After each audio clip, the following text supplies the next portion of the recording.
Hello tout le monde, on espère que ça joue, on est content de vous retrouver aujourd'hui pour une nouvelle vidéo. Alors comme vous l'entendez aujourd'hui, pour moi c'est la galère, gros rhume des foins donc c'est compliqué. Alors excusez-moi déjà par avance pour parler comme ça. Aujourd'hui on va vous parler d'un sujet qui revient très souvent sur la chaîne, notamment en live ou dans les commentaires YouTube.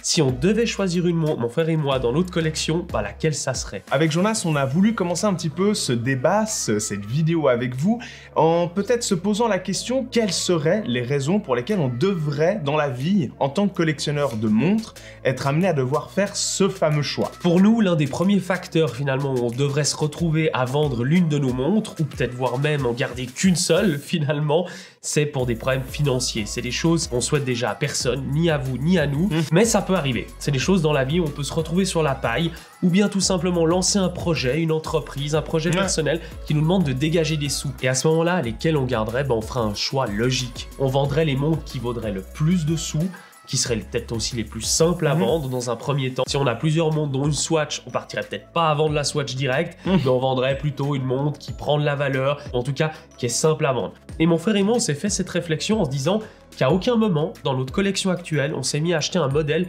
dans le but de se dire « Tiens, on planque un peu d'argent ou on investit de l'argent ». Ça n'a jamais été le cas, même si certaines montres se retrouvent à prendre un peu une certaine valeur par rapport à ce qu'on les a achetés. Vous prenez Jonas par exemple qui porte dans cette vidéo même sa belle Spin Master ancienne édition, c'est-à-dire que pas la nouvelle édition 2021, et il s'avère que par la force des choses, par le marché tel qu'il est conçu d'une certaine manière, elle a pris un peu de valeur. Moi c'est pareil pour ma Jaeger LeCoultre Master Control Date que je porte aussi dans cette vidéo, c'est aussi une montre qui étonnamment a pris un peu de valeur, mais pourtant ce qui est paradoxal, on les a pas achetés ces deux montres pour ces raisons-là. C'est un petit peu après les avoir achetés, quelques mois plus tard, une année plus tard, qu'on s'est rendu compte de ça. Ce qui veut pas dire que ça sera forcément les montres qu'on va vendre le plus facilement. Au contraire. Maintenant, comme Jonas l'a dit, effectivement, si à un moment donné on devait être amené à un choix comme ça, on finirait peut-être par vendre la montre qu'on aime le plus ou peut-être une des montres qu'on aime le moins, mais en tout cas celle qu'on sait qui vont nous rapporter le plus d'argent et relativement facilement. Ok, là on aborde un sujet qui va nous demander un petit peu plus de discussion, parce que c'est peut-être le sujet où mon frère et moi on est peut-être le moins d'accord, ou en tout cas on n'a pas la même vision, c'est vendre une montre pour finalement en posséder une nouvelle. À un moment donné, quand on est intéressé par une montre, la plupart du temps, j'ai moi en tout cas ce réflexe, c'est me dire, tiens, il faut que je fasse de la place dans ma collection, il faut que je dégage un petit peu de sous pour pouvoir amener finalement une nouvelle montre dans ma collection. Et j'ai une fâcheuse tendance peut-être à ce moment-là à délaisser une de mes montres. Peut-être volontairement, involontairement, c'est difficile à dire.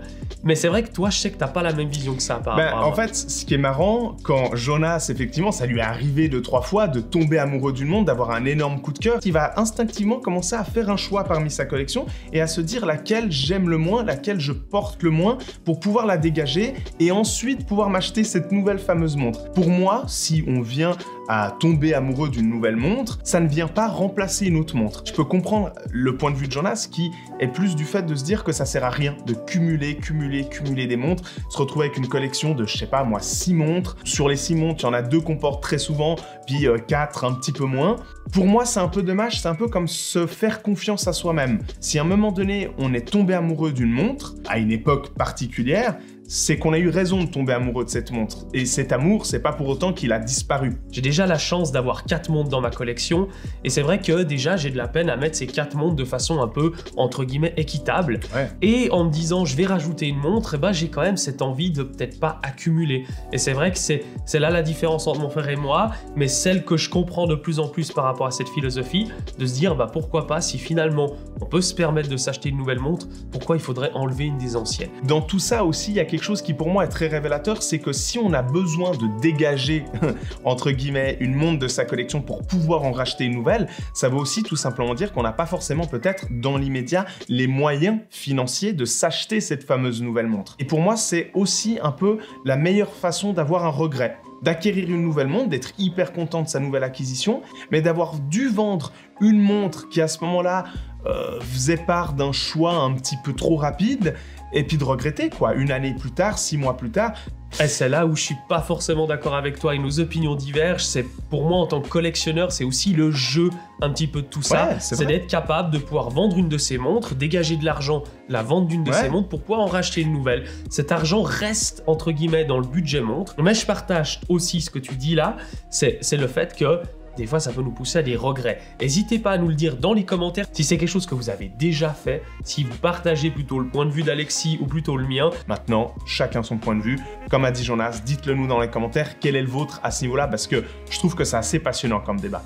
Tout ça étant dit, là on va aller un peu sur notre troisième exemple qui est un petit peu plus présent quand on est collectionneur d'horlogerie et qui est un peu plus fun aussi, il faut dire ce qui est. Parfois, c'est vrai que quand on discute avec des passionnés, avec d'autres collectionneurs, on énumère un petit peu notre collection durant un repas ou n'importe quoi, une rencontre. Très vite, la question qui passe en disant « Mais toi, finalement, t'es en train de me dire que t'as ces 3 montres, ces 4 montres, mais si tu devais en choisir qu'une, ce serait laquelle ?» Et généralement, face à cette question, on est un peu embêté, parce qu'on ne sait pas du tout quoi choisir. Et on a essayé, Jonas et moi, un petit peu avant cette vidéo, de se retrouver chacun un peu devant notre collection personnelle. Pour le kiff complet, on devait choisir qu'une seule montre de cette collection. Qu'est-ce que ce serait? Vous le savez, si vous nous suivez sur YouTube depuis un moment, vous connaissez un petit peu notre collection mutuelle. Moi, j'ai cette Jaeger LeCoultre Master Control Date. J'ai aussi une Breitling Navy Timer de 1992. Et j'ai aussi une belle Tudor Heritage Black Bay de 2012. J'ai aussi une petite Favrelebas 34 mm qui date des années 40 à peu près. Je pense que ce serait ma Breitling Navy Timer de 1992 que vous avez déjà vu dans plusieurs vidéos maintenant. C'est une montre que j'ai acquis très rapidement. Ça a été l'une de mes toutes premières montres que j'ai achetées qui a valu une certaine somme. Elle passe partout. Elle est vintage, mais à la fois sportive et en même temps, elle est très classe. Enfin, allez voir les vidéos où on en parle un peu plus, où vous avez un peu plus l'occasion de la voir. Je trouve que se poser cette question, même si c'est un peu que pour le fun, ça révèle quelque chose en soi. La montre qu'on finirait par choisir parmi sa collection, c'est pas forcément celle pour laquelle on a déboursé le plus d'argent. Je me suis posé aussi la question, c'était pas évident. Et pour vous refaire un petit peu le parcours de ma collection, j'ai la Tudor Black Bay 58, j'ai aussi l'Omega Speedmaster que je porte au poignet, plus récemment l'Omega Seamaster Diver 300M, j'ai la Jaeger LeCoultre Reverso, la Swatch System 51 aussi, qui est une montre de cœur, j'ai la Seiko SKX, et aussi on a la Seiko 5 Sport qu'on partage qui est en commun, donc on la met pas dans ce délire-là. Et si je devais faire un choix, c'est marrant, c'est venu instinctivement en parlant avec mon frère, c'est l'Omega Speedmaster. Pourquoi? C'est difficile à vous dire, mais tout simplement parce qu'elle passe beaucoup de temps à mon poignet en ce moment. Tout simplement parce que pour moi, elle répond à tout ce dont j'ai besoin. D'un point de vue visuel, d'un point de vue pratique, la complication du chronographe que j'aime beaucoup, le côté bracelet acier, elle a tout ce qu'il faut avec le natto, je peux mettre n'importe quoi dessus, ça lui convient parfaitement. Elle se glisse aussi bien un petit peu en sportif qu'en élégante.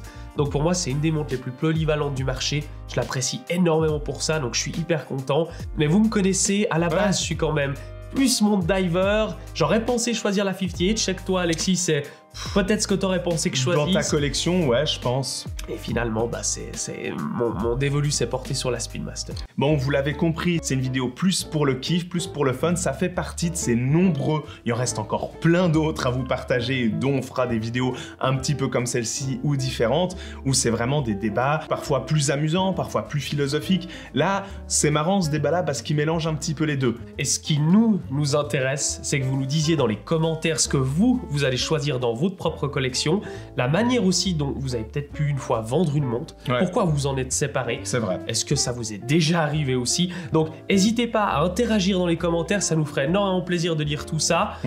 N'oubliez pas, comme l'a dit tout à l'heure mon frère, de vous abonner à la chaîne, c'est hyper important pour nous. On est bientôt 10 000 abonnés, donc on se réjouit de voir ça. En tout cas, un grand merci à tous, c'est vraiment cool.